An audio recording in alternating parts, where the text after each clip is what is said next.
sont conçus et préparés pour nourrir et traiter votre peau. Avec leurs ingrédients naturels, les produits Hydraderm ont pour action de nourrir, réhydrater, embellir, adoucir, réparer, régénérer et éliminer les taches, vergetures, brûlures, des boutons, redonner l'éclat du teint de la peau. Notre gamme, la crème de soin du jour pour des peaux saines, non abîmées. La crème de traitement pour des peaux abîmées. La peau de traitement anti-taches et vergetures. Le sérum pur. Produit hydratant, nourrissant et traitant. Ces produits sont l'œuvre d'un citoyen congolais. Produit Hydraderm, fabriqué à base de bave d'escargot, aloe vera et autres. La crème Hydraderm garantit le bien-être de votre peau. La crème Hydraderm garantit le bien-être de votre peau.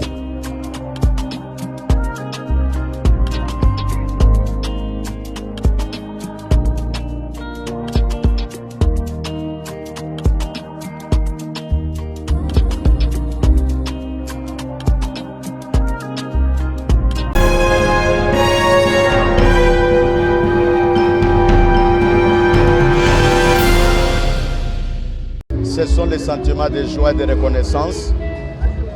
L'autorité du pays, avec ses occupations. Et d'ailleurs, aujourd'hui, il y a eu une pluie, mais il s'est déplacé pour communier avec le peuple de Dieu. Ceci montre à suffisance comment il aime Dieu, comment il aime le peuple de Dieu. Nous sommes contents. Par rapport aux chrétiens, quand le président de la République a dédié le pays à Dieu, ce n'est pas un mot politique, c'était une volonté de sa confession de foi. Sa présence dans l'Église, c'est pour montrer à la population congolaise que lui a une alliance avec Dieu. Et maintenant, à nous le peuple, par rapport à la nation, nous devons savoir en quelle période nous vivons. L'année passée, c'était le bruit de guerre et consorts, mais maintenant là, nous avons les accords avec les États-Unis.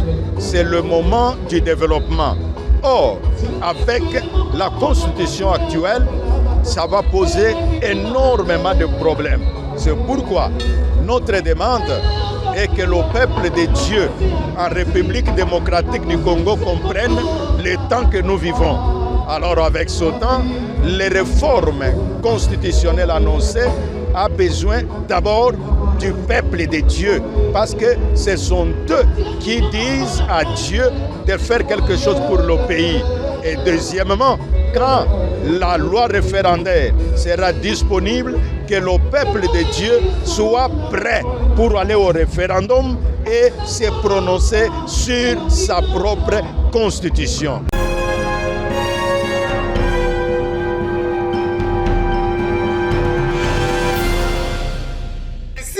Oyo bozali komona tozali na komini ya Kasavubu, komini oyo ekenda Nsango. Botala bino moko ndenge gouverneur de la ville de Kinshasa Daniel Bumba akitaki po na ba dossier oyo etali ba garage pirate yango nde ezali cause ya ba embouteillage ezali kopesa na kati ya ville province ya ville ya Kinshasa. Yango ye moko akitaki sur le terrain loko na komini ya Kasavubu awa ndeka bozali komona pe azalaki kosolola na ba mécanicien kotuna bango mituna eske bisika oyo ezali approprié pona ba garage pe ba mécanicien bazangaki penza maloba koloba liboso na ye pe moko azalaki penza na kanda mingi bokozwa pena idée pourquoi parce que embouteillage en ville province ya ville ya Kinshasa ezali penza e makasi oyo tolokela yango kombo ezali saki ya embouteillage to ezali tuki ya ba embouteillage to yebite yango wazeli komona liboso ya betendo eke ndenge mo gouverneur Daniel Bumba awa na commune ya Kasavu pe lisusu asepelaki te atuni kolo garage à mon équité, mais il y a mal en peu d'années ici, bango et seigneur Zalambala Souka, peli sous lingi était, ba garage nous tout na ville pour la ville Kinshasa et si na recouvre parce que ba bengi yango ba garage pirate, ce qui au link ça la garage na yo somba lubongo na yo sala yango na ba norme internationale pour ko ça la présence mais malamu pourquoi pour na éviter bambouteillage na ville province la ville Kinshasa. Bon quand yambo ndenga beta kinchoncho liboso ya caméra et frata mark dossier oyo to la nelango penza malamu.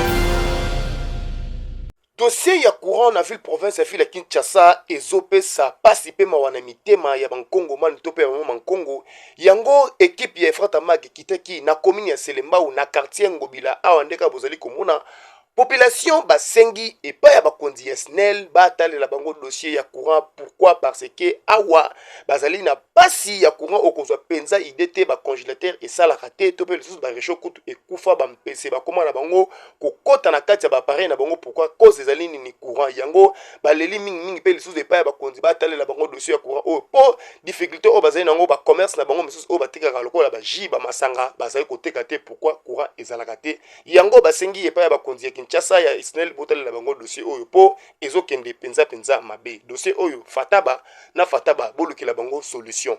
Ok Tchoukou une de 62 bis comme on a passé je souhaite à la bas nous avons la difficulté ma casse ma courant quartier nous avons une insécurité nous côté la bateau banda comme menacer bateau mais courant na biso bateau c'est 2 jours à courant jour mois de l'estage en tout cas tous autres 5 penza na ba conditionnel bolongana de l'estage courant pe zo vanda te courant zo ya ba 110 et on mata ba 170 courant pe fana 220 pour que j'étais ça la fond na butu. Donc comment ba mari de nous ya courant pour to la te pour to la mukaka pour to changer ba phase. En tout cas to sengi pena na ba konzamboka to tengi na SNEL bo bon c'est courant. Pour tala ba degré ba moya ba température zo na Congo wa. So courant na biso za bien et ça biso bien. Donc le to sengi na courant et bonga. Bo bon c'est courant. To na pour ça courant pour so courant za na visibilité courant zali, moyen sécurité ça na quartier exacté. Nous avons un problème avec l'érosion qui s'est créée dans le quartier. Tu as 2 ou 3 érosions ici dans tout. Donc, il faut que nous commençons dans le quartier Ngobila. Donc, éradier botamon dans Ngobila. Il faut que nous commençons sur la Cambouana.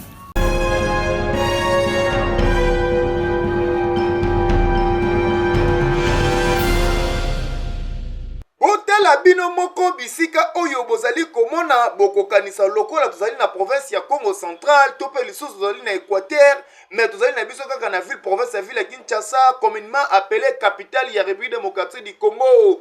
Population oyo bafandaka awa na commune ya Mongafula na quartier Al-Nzimbi bazali penza difficulté ya makasi ndeka bozali komona yango etriki caméra Efrata Mag te tokitaki awa pona kote la difficulté ndenge population baza ko vivre côté oyo ezali penza pasi pe wana mitema yango babeti mbela epa ya bakonzi ya ville province ya ville ya Kinshasa botalela bango quartier na bango oyo bazali na difficulté ba veni ku ezali te okotso lupongo mususu sauter na singa wando kompe ba mususu pe kokutana awa ezali kutu okoza kutu idée parce que ba clôture kutu bosana bango ba evakaka lokola bato bazali na kati ya forêt équatoriale mais bazali na kati ya capitale yango mo population bazali na difficulté ya courant to pe suna difficulté ya mai bozali komona bazotoka mai na mabulu bango soki bazali awa na 19e siècle to ebité yango babeti mbele liboso ya caméra Efrata Mag pa ya bakonzi soki botiki bango dossier oyo kozala pasi yango to kosenga na bakonzi bakote mso na Kinshasa to ebité soki ozali Kinshasa mais tozaka na Kinshasa botala kana bango na commune ya Mongafula population ya quartier Al-Nzimbi parce que baza konyokwama bazali na mal ya ba problème to pe valise ya problème mabulu oyo nima ya poma mama ya mpa bezaka te banini babulu ngo lobaki babuzide basoinaka bakisi banini ya mzote ngo bongo tela kana tomelaka par rapport à que bamsoyo basoinaka ngo babwaka bakisi banini bamsoyo batika bongo ya mzoyo batika kapa na sokola kaka na basani kolambika osa nini be mboka zoko yo kima modanga matro tenga nini zaka pona ko bonzo ko tesa ba pompi ko to fanda kimia.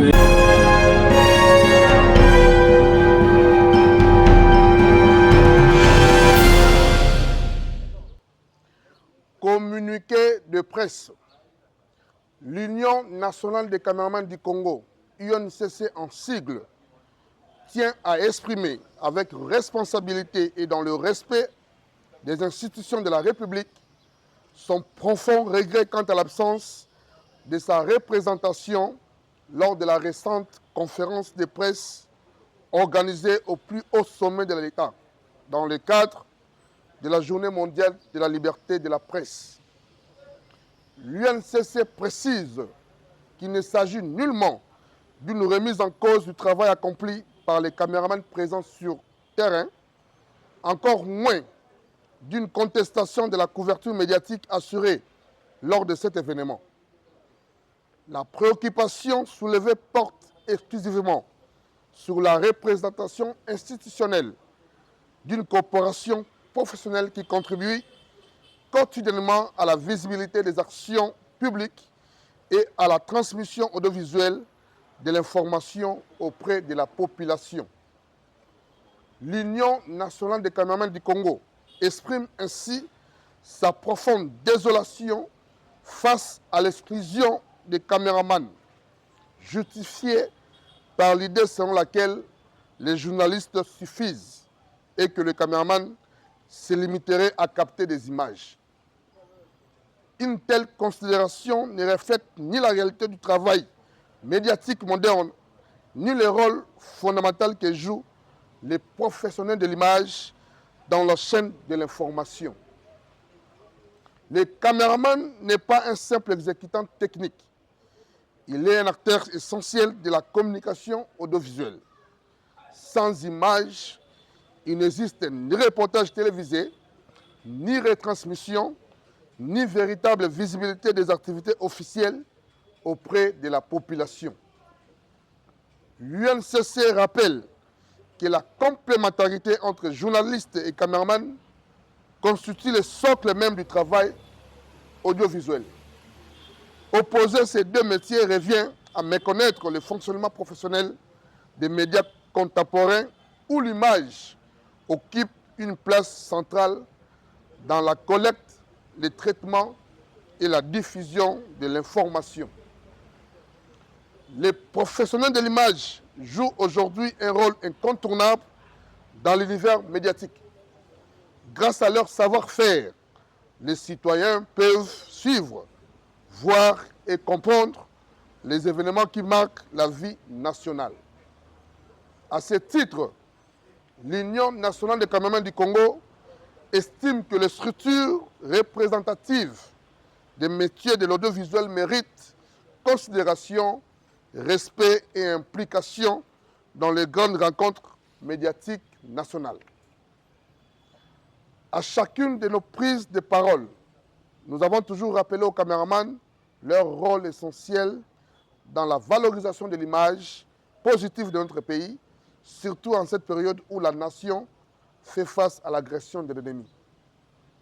À travers leurs images, les caméramans ont le pouvoir d'éduquer la population, de sensibiliser les consciences et de contribuer activement à la consolidation de la paix. L'Union nationale des caméramans du Congo note par ailleurs la présence lors de cette activité de certaines personnes présentées comme des communicateurs issus de divers horizons, alors qu'elles ne révèlent pas directement du secteur de la presse. Dans ce contexte, l'absence de représentation de l'UNCC suscite naturellement des interrogations au sein de la Corporation des caméramans du Congo.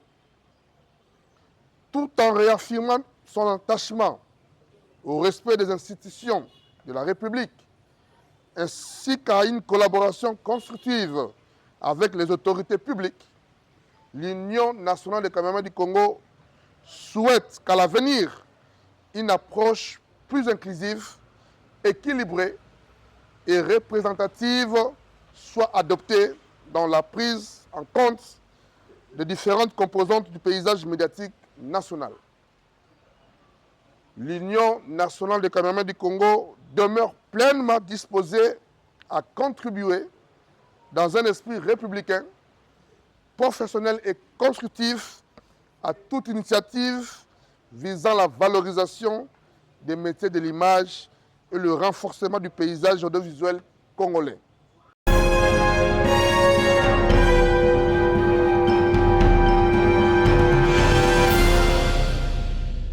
lokola parmi babita oyo ya quartier oyo. Parmi babita oyo ya quartier oyo. Nga pe naza moko oyo avandaka na quartier Libération. Quartier Libération, avenue Makengo, numéro 5. Commune ya Selembao. Terrasse oyo. Basuki sango awa. Na place oyo ya bassin oyo. Bomoni yango ndenge ekomi. Yango nde ememama ti na Prince. Bamituka nyonso kote ya bypass. Balekaka. Soki terrasse oyo ebukani lokola kote ya bassin awa. Eza lisusu na neloko te bozomona ndenge ebukana. Bozomona bamwelo nyonso batia kuna. Ebukana bafile wana nyonso ebukana. Terrasse oyo ekomi na danger. Ekomi na danger pe na likolo kuna ava ya kokoma na mosquée na bassin. Place moko etoboka ezobimisa mai na limite ya bassin. Ezobimisa mai na bakonzi. Lokola eza nanu boye nanu ebukani nyonso te. Ba trouver solution na terrasse oyo. Po terrasse oyo tango Kabila le père asalaka yango akalikilaka poids ya mai oyo terrasse oyo ekoyamba. Mais na moment oyo baye kofungola nzela mususu oyo ya Bianda. Terrasse ya Bianda wana. Burgumese oyo ya Bianda tanga fungoli terrasse kote ya Bianda na monga fula wana akalikilaki te poids ya mai oyo terrasse oyo ekoyamba. Mai nyonso oyo ya Bianda oyo interface nyonso terrasse oyo ekomi koyamba. Mais tango Kabila le père asalaka terrasse oyo mai ya Bianda wana ezaki kokota koto oyo te. Oyo interface ezaki kokota koto oyo te. Ale bakomi ko orienter mai poids ya mai terrasse oyo poids oyo azoyamba mai oyo azoyamba eza lisusu na niveau ya ndenge batongela yango te. Yango ekomi kosala ba dégâts. Ekomi kosala ba dégâts. Malamu leta atalela biso likambo oyo azwela biso solution avake eya kobukana po baya koloba ke kuna esalemi boye bato bakufi bato basali boye moma yango oyo toza na mboka na biso na Congo bamwelo ezali ebele bakayas ezali ebele sima ezali nini ezozanga po terrasse oyo ezala prolonger to bamatisango po mai ekomi kobwaka mai po mai ezokita ebele ya somo na place oyo. Yango na pesi message oyo na bakonzi bao baza chargé batalela biso likambo oyo bazwela biso solution po terrasse oyo soki ebukani nzela ya bypass oyo bamituka nyonso oyo ewutaka boma matadi na bacontener nzela ekokoma impraticable soki ekabwani ekokoma impraticable. C'est le moment nde na pesi message wana na bakonzi batrouve biso solution ese yokani.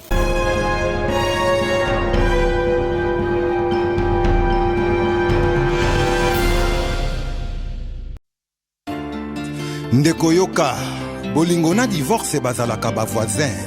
Lopango elandi bango eza ya vie koina. Kuna na coin lopango ya mama Zua. Signe ni petanda. Bolingo eza lokola bololo bacha sukali. Bolingo eza la voisin ya mawana ese. Ouais, bonjour na bandeko nyonso ba occasion kolanda bilili oyo c'est bel et bien ni petanda.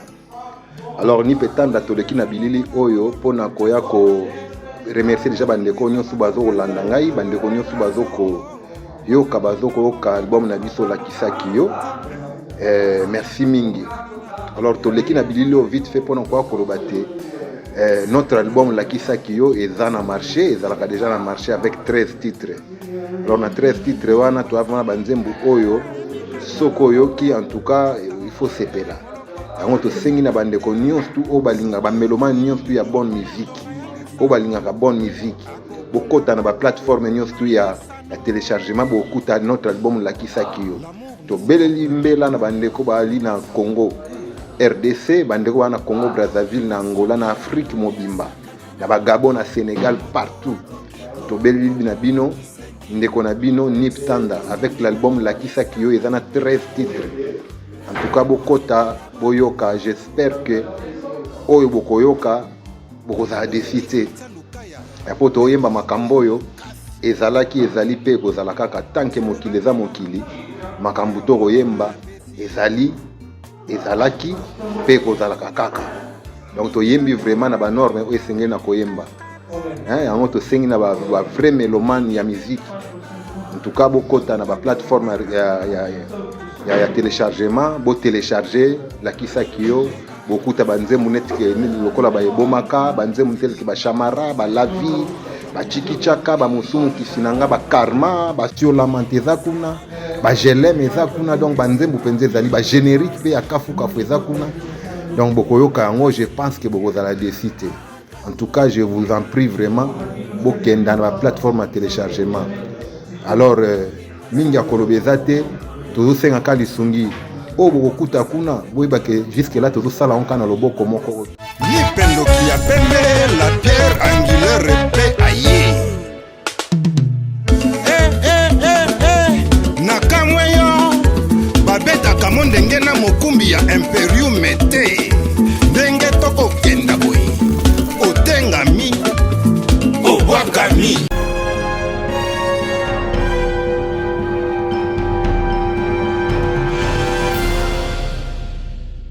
Mutu amanipile bino te. Toza batu moko biso nyonso toza ba Congolais. Mutu atiela moninga mindelo te parce que toza batu moko. Tokani malamu na musala tozalaki kosala. Eza na batu misusu oye ya kolobela peuple bango musala na bango kotiaka mo. Eza bote. Bango wana bazaki koluka ke situation dégénérée pour que va déclarer état de siège. Tozoka na malamu. Nalingi to lola bango to bango la bandoki. Mokonzi mboka Félix Antoine Tshisekedi Tshilombo aza mutu ya kimia eza bote. Yango alobaki na biso bokende bosolola na bandeko botalisa bango ke nalingi nayoka ke kimia ezongi. Bovanda ndenge batu bavandaka eza bote. Lelo kimia ezongi.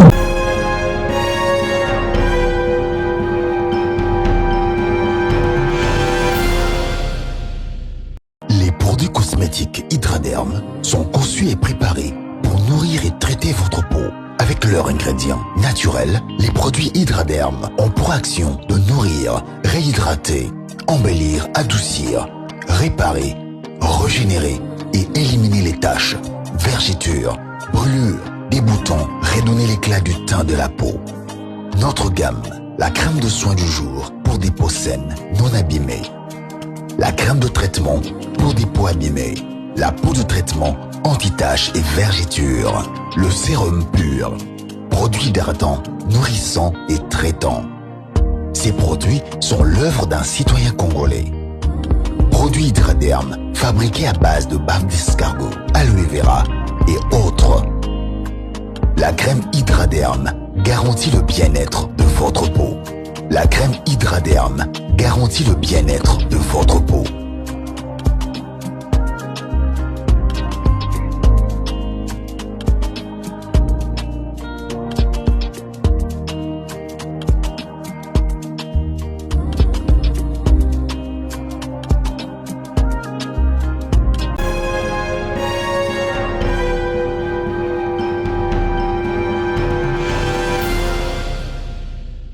Bana Kin, Bana Brazzaville, Bana Angola, Bana Zimbabwe, Bana Namibie, Bana Somalie, Bana Angleterre, Bana démocratie du Congo, topé sa makanisi pour la démocratie du Congo. Kanisi nanga pour la protection ya environnement. Ndakutambola na nzela minimale, ndakutambola na nzela minimale, azu aboti na balabala, aboti na kata carnivore. Lobi carnivore dans le tonda il faut créer une socialité ba malade ya mona zo senga na l'état congolais en tout cas maison pour approprier on a esuma population on nyonso ba kuta na ina tela akwa isache to kutai o ya salela kamila kwa na balabala ba futisa ye ampa ba biso o tika to ko faleso merci bye bonjour. Makanisi nanga par rapport à l'insalubrité na ville ya Kinshasa oyo ezosala soni na miso ya biso moko. Même Bible elobi ke esika nzambe azalaka ezalaka bosantu, ezalaka peto, ezalaka propre. Mais tobelelaka nzambe na Congo, nzambe azalaka na Congo, mais na salité eske nzambe azalaka na bapoubele? Non. Yango tozali koloba boye na bakonzi ya mboka botala ba dépense ebele bosalaka juste mpona kosepela botalaka basale na bino bozwaka juste mpo botonga ba immeuble mais esika bato bavotaka bino eza bien te na yango nga nalobi boye leta na biso mpe bakonzi na biso bameka kokalkule batronçon nyonso oyo mituka etambolaka. Par exemple kobanda na kasa na sayo tito koma na route Kasavubu espace oyo nyonso bakoko engagé même 20 jeunes oyo bazangi misala uniquement po babanda kokire caniveau de gauche comme à droite et kozala bien avec un montant là minimum bagene bako se retrouver toko diminuer même taux ya chômage. Nde na sengi na bakonzi na biso bameka nanu ko statuer proposition nanga ke bameka kotia bato parce que ba cantonnier basalaka lisute il faut que bameka nanu kotia bato selon ba distance pour que bato wana balandela ka mbula enoka te bato wana basalaka sensi ya kokiraka caniveau pe moyena mike oyo kosunga bango nde likanisi nanga ezalaki bongo.